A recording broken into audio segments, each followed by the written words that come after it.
Former President Trump faced the music at a campaign rally in Iowa Friday. Amid growing legal woes, the former president took the stage just as the walkout song playing in the background blared lyrics that his opponents hope foreshadow his legal fate. One could end up going to prison. One just might be president.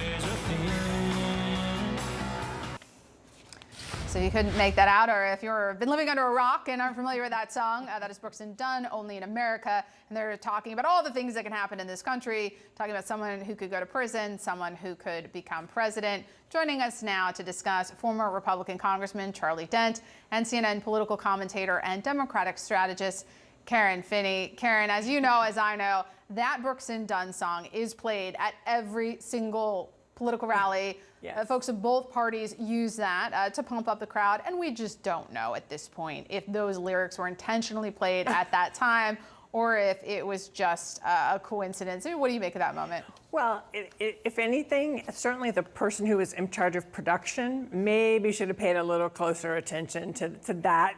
That's a little bit on the nose, just given everything that's going on. I'm just saying, you know, they could have skipped it forward or gone to a different part of the song.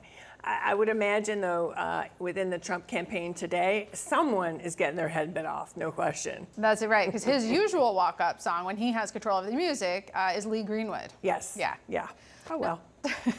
Got to be careful. All right, this hour, Charlie, Trump is holding a rally in your home state of Pennsylvania. He, of course, lost that state in 2020.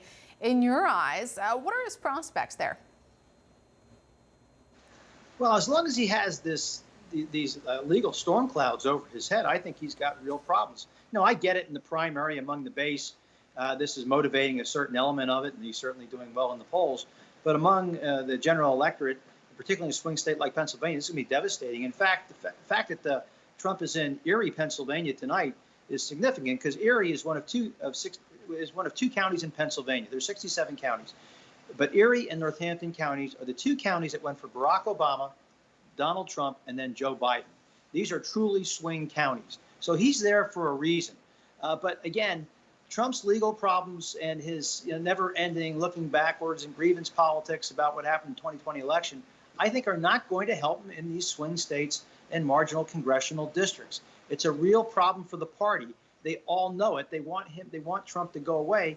But these leading contenders against him are afraid to say anything to him because they're fearful of antagonizing his base, other than maybe Chris Christie, Will Hurd, Tim Hutchinson, and a couple others. And Governor Ron DeSantis is facing backlash from some of his black lawmakers in his party over his support for a new education guideline in Florida, specifically this requirement that students be taught that black people benefited from slavery. What do you make of this? You know, it was a real misstep on the part of Ron DeSantis to double and triple down. And some in the Republican Party earlier in the week, even, you know, they were attacking Vice President Harris, even suggesting that she was lying about the standards.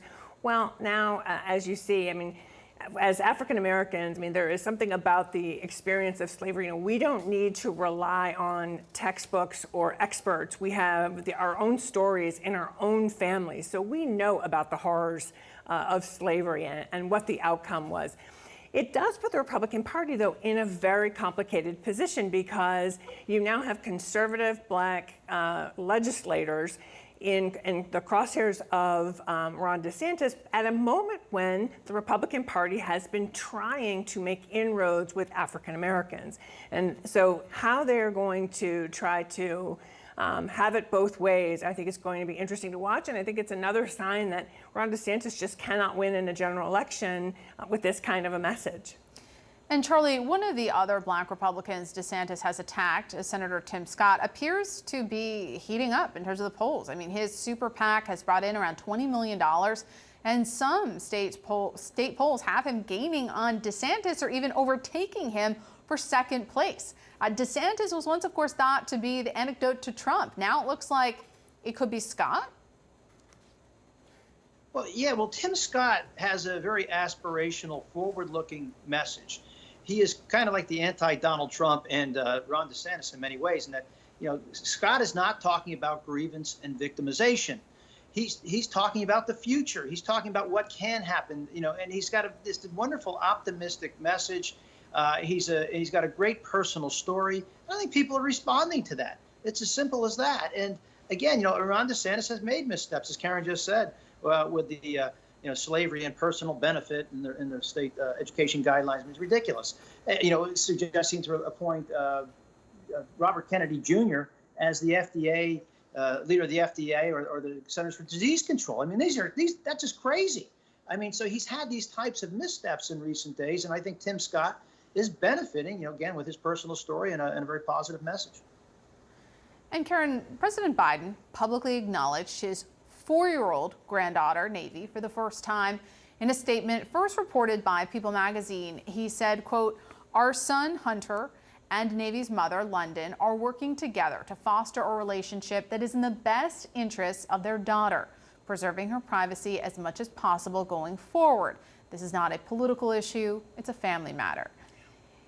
If this isn't political, why has the White House been so reluctant to discuss this issue? This young lady is 4 years old. Well, I think they did make clear in this statement. I mean, look, a lot of us have complicated family dynamics, and I certainly, don't know the machinations of their family. I was most importantly glad to see the president and first lady acknowledge this child, because she should be the most important thing in all of this. What I hope is that going forward, our Republican colleagues will refrain from using her as a way to attack Biden. There has to be, even in this day and age when you can be facing multiple indictments and running for president, there still has to be something that is off limits. And I think 4-year-old children in general, must be off limits. There are plenty of other attacks you can levy on President Biden. Yeah, it doesn't seem though that it's the child herself. It's the 4 years it took them to acknowledge her.